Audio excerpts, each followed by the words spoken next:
game started, as you're walking out the tunnel, the last guy I see is Dennis Murray. All he said was, get a win tonight. So, when the boss talks, these guys responded. Niagara's going to be a good team. They're just young.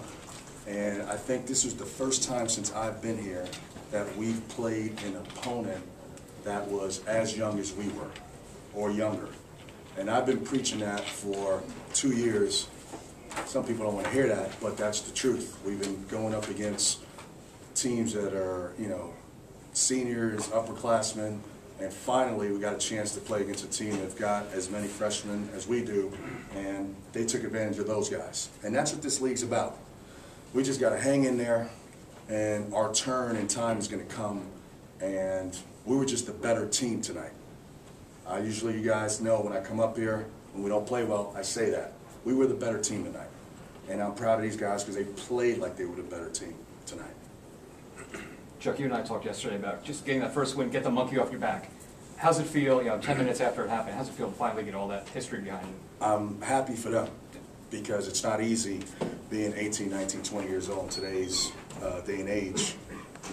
Because there's so many other things. There's Twitter and Facebook and everyone's opinionated, and 25 years ago you didn't have that. So you would have your 13 guys and your staff, and then that was it. But now these guys are being pulled in 5 different directions, and they want to be led to believe that they're not as good when really they are. They're just young, and the schedule was tough. And I think we got a chance to come back to our neighborhood, so to speak, our level. And, we showed that we can be. Today I thought was a vision of what I think we can be in this league once they get more mature and learn how to win and compete and all those things. Going down the stretch, as they're cutting the lead, you've seen a lot in the past year and a half. Did you think this might be evaporating right in front of you? No. Well, it looked like it, and all I kept telling RJ and Devin, keep smiling, because I can see it. Keep smiling. And then during one of the timeouts we talked about, whether you're in the MAC or the ACC or you're trying to win the whole national championship, don't be surprised. This is what you have to do to win a game. So this is part of winning. For us, it's the first time we've done it. So it's a huge step for our program and our young guys because they've not been in a game like this since they've been here. And they had the grit to finish the game out.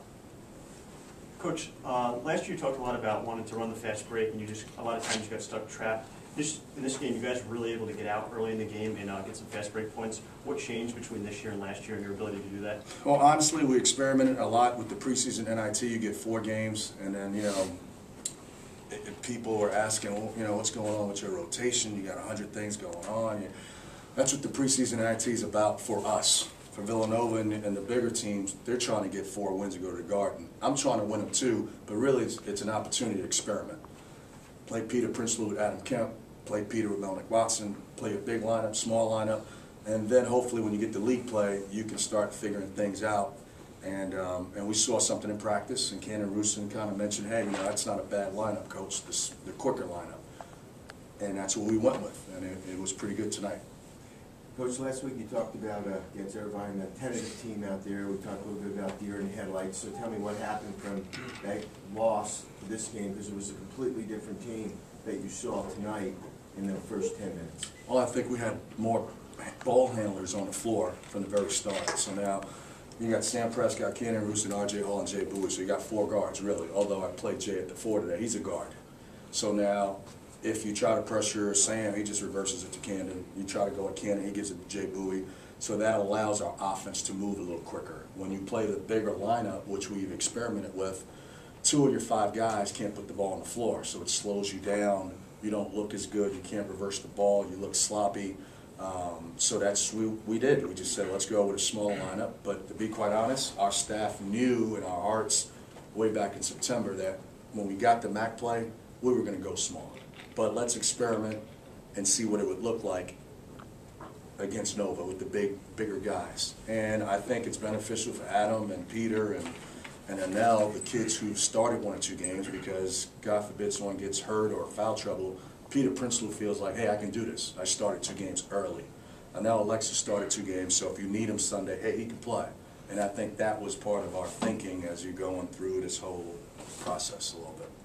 Chuck, they're a bad three-point shooting team to begin with. The 2-3 zone just seemed to work wonders for you. How happy were you with the way the guys were able to execute the zone? Well, again, I go back to the preseason in IT. One of the things that we learned about the zone is if you play for 40 minutes, it's pretty good the first 10 minutes, but then they pick you apart. They figure you out.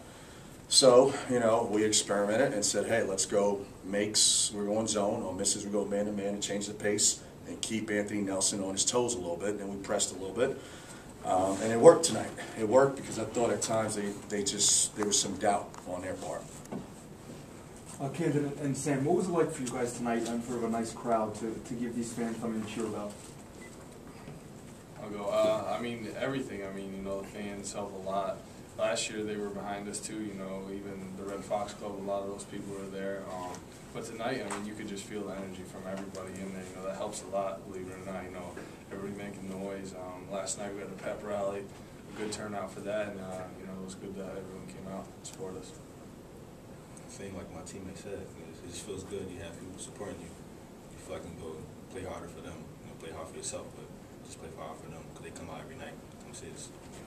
For either of you guys, just how big a relief is it to get this first win? Coach says, the first one, hopefully it leads to a second and third one, but just to get the first one. It was rough, starting out. We didn't start out as well as we thought we would. We had a different team, better looks, bigger guys. You think, being in the season, we're going to be pretty good. We started out kind of slow. We just toughed it out as a team, stuck together, and came out and got one tonight. Guys, there's always a lot of talk about you forgetting last year because of what you guys went through, but how much of it is motivates you guys to really come out this year and prove that you belong in this league and you can compete? I mean, last year was last year. You want to put that behind you, but it's always there in the back of your mind. We won one game last year. That was tough, but I mean, coach kept telling us, that was last year. Keep playing. We got off to a rough start this year, but I mean, they're really positive towards all of us. So we just kept working in practice, and our work pays off. The schedule was tough, and I know some guys don't want to hear that, but it was tough. If you take a look at the schools in our league, they're not opening up with number 6 team in the country. They're certainly not following it up with an Atlantic 10 school, and then they're not playing Belmont, who went to the NCAA tournament, and certainly not finishing it off with Wake Forest from the ACC. Those are the teams that we played. So now there are other teams in our league who have better records, but they did not play the schedule that we played. And we just kept telling these guys, you're better than 0-6. Your record doesn't reflect how good you are. We just played a hell of a schedule.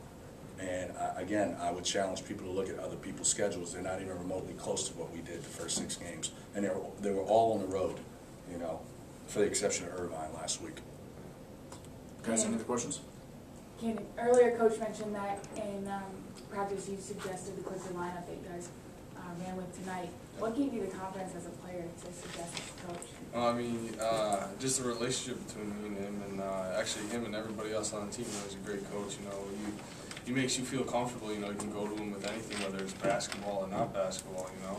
But we had a great practice yesterday. You've just been building on practice, and yesterday he tried something different, and I was like, and the guys too, we were just like, wow, that worked pretty good.